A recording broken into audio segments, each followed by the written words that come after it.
સાબરકાંઠામાં નવજાત બાળકો વેચતી ટોળકી પકડાઈ છે। સાબરકાંઠા પોલીસની તપાસમાં મોટો ખુલાસો થયો છે। અમદાવાદમાં નવજાતનું વેચાણ કર્યું હોવાનો પણ ખુલાસો થયો છે। 15 દિવસ અગાઉ 2 લાખ રૂપિયામાં નવજાતનું વેચાણ કર્યું હતું। સાબરકાંઠા પોલીસે 5 આરોપીઓને દબોચ્યા છે। એક અમદાવાદનો, 2 રાજસ્થાનના રહેવાસી સહિત 5 આરોપીઓની ધરપકડ કરાઈ છે। તો હિંમતનગર એન્ટી હ્યુમન ટ્રાફિકિંગ યુનિટે 5ની ધરપકડ કરીને પૂછપરછ હાથ ધરી છે।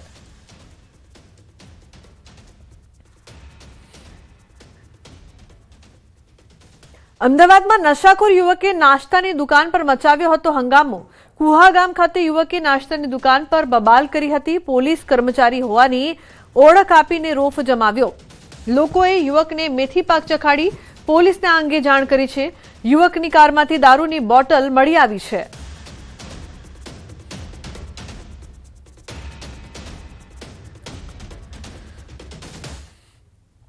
ડાંગ જિલ્લાના વઘઈ પોલીસે ફરિયાદના આધારે વાહન ચોરી કરતા 2 રીઢા ગુનેગારોને ઝડપી પાડ્યા છે। પોલીસની ટીમે ગણતરીના કલાકોમાં પિકઅપ જીપ ચોરી કરનારા 2 આરોપીને મહારાષ્ટ્ર ગુજરાત બોર્ડર પરથી ચોરીના પિકઅપ સાથે મહારાષ્ટ્રના દેવીદાસ ભોએ અને ડાંગ જિલ્લાના મધુ ભોઈને ઝડપી પાડ્યા હતા।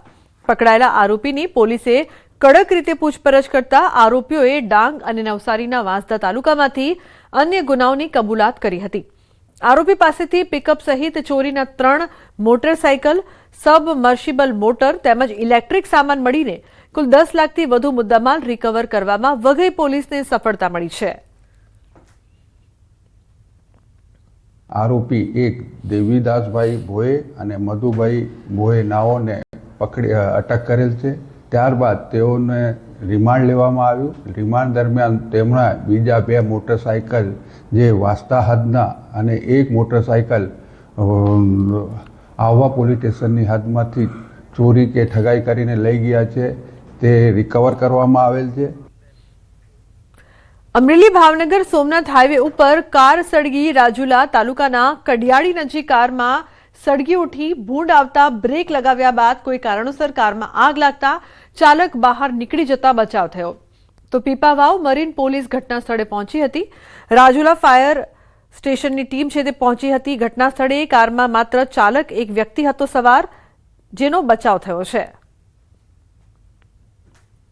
તો કડિયાળી નજીક કારમાં આગ જોવા મળી હતી, જે બાદ ચાલકનો બચાવ થયો હતો। આગ લાગતા ચાલક બહાર નીકળી ગયો।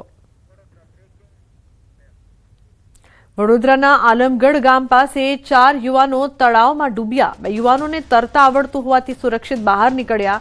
2 યુવાનો ઊંડા પાણીમાં લાપતા થયા, જ્યારે ફાયર બ્રિગેડ દ્વારા તાત્કાલિક શોધખોળ હાથ ધરાઈ છે।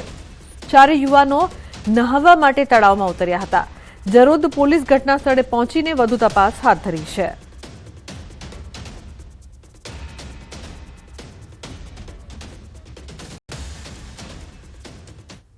વલસાડના ઉમરગામ તાલુકાના ખતલવાડ ગામમાંથી આવેલી એક કંપનીમાં આગ લાગવાની ઘટના બની હતી। પ્લાસ્ટિક સીટ બનાવતી કંપનીમાં ભીષણ આગ લાગતા અફરાતફરીનો માહોલ સર્જાયો।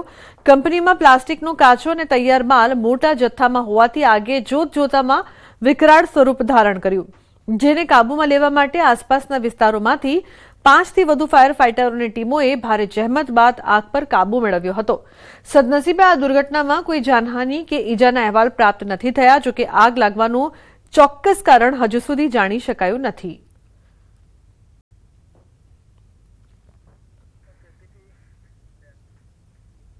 સાણંદ વિરમગામ હાઈવે પર વિરોચનગર પાટિયા પાસે 33 જેટલા ઘેટા બકરાના કરુણ મોત નીપજ્યા।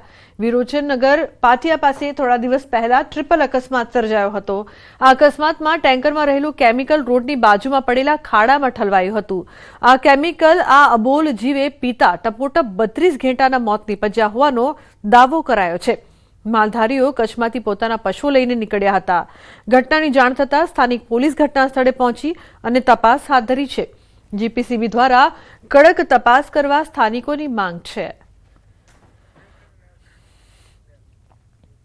કોંગ્રેસ નેતા રાહુલ ગાંધી આજે ગુજરાત આવશે। વડોદરા ઓલ ઇન્ડિયા કોંગ્રેસના આદિવાસી ડિપાર્ટમેન્ટ દ્વારા આદિવાસી સંમેલનનું આયોજન કરાયું છે, જેમાં રાહુલ ગાંધી હાજર રહેશે। રાહુલ ગાંધીનો પંડિત દીનદયાળ ઓડિટોરિયમમાં કાર્યક્રમ યોજાશે।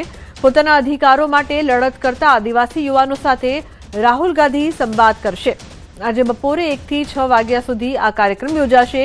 રાજ્યભરમાંથી આવેલા આદિવાસી સમાજના યુવાનો કાર્યકરો આ સંમેલનમાં આવશે।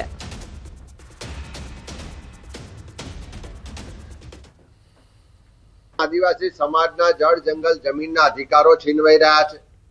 આજે વિકાસના નામે આદિવાસી લોકોને એમના જમીનમાંથી બેદખલ કરવામાં આવે છે। ત્યારે એવા સંજોગોમાં ગુજરાતમાં અલગ અલગ મુદ્દાઓને લઈ અને આદિવાસી સમાજના લોકો પણ લડત લડી રહ્યા છે।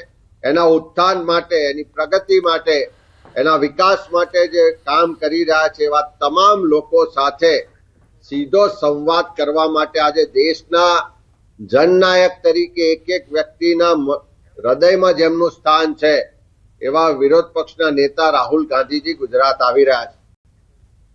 નાયબ મુખ્યમંત્રી હર્ષ સંઘવીએ સુરત જિલ્લામાં માંડવી ખાતે નવનિર્મિત પોલીસ મથકનું લોકાર્પણ કર્યું હતું। તેમજ સુરત જિલ્લાના નવરચિત અનાવલ તડકેશ્વર પાલોદ પોલીસ સ્ટેશનનું પણ લોકાર્પણ કરવામાં આવ્યું હતું। આ સાથે હર્ષ સંઘવીના હસ્તે સુરત ગ્રામ્ય, વલસાડ, તાપી તથા રેલવે પોલીસના 66 કરોડના પ્રકલ્પોનું લોકાર્પણ પણ કરાયું હતું। નાયબ મુખ્યમંત્રીએ પોતાના સંબોધનમાં પોલીસ પરીક્ષાની તૈયારી કરતા યુવાનોને પ્રોત્સાહિત કર્યા હતા। સાથે જ પોલીસને ગુનેગારો સામે હનુમાન બનીને કામ કરવાનું કહ્યું હતું। કોઈ સામાન્ય નાગરિકના જીવનની અંદર જો કોઈ भी પ્રકારની મુશ્કેલીઓ આવે તો એવા ગુનેગારોની સામે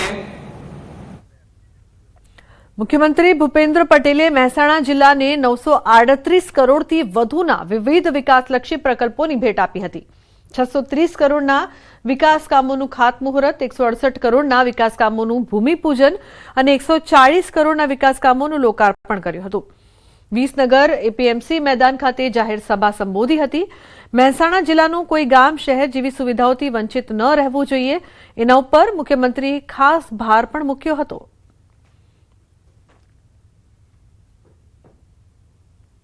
આજે મહેસાણા જિલ્લામાં એ પૈકી 938 કરોડના કામો અને કુલ જો જોવા જઈએ તો અમે દર 5 વર્ષે હિસાબ આપતા હોઈએ છીએ કે કેટલા કામ થયા, શું થયું, અમે શું કહ્યું હતું, કેટલું પૂરું કર્યું। એ ભારતીય જનતા પાર્ટીની નીતિ ને રીતિ રહી છે।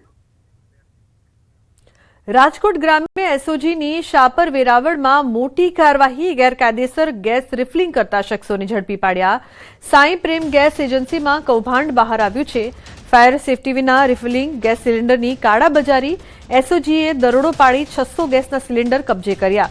તો 7 આરોપીઓ સામે ગુનો નોંધીને 4ની ધરપકડ કરવામાં આવી છે। 3 ફરાર, 3 આરોપીઓની શોધખોળ ચાલુ છે। એસઓજીએ સમગ્ર મામલે વધુ તપાસ શરૂ કરી છે।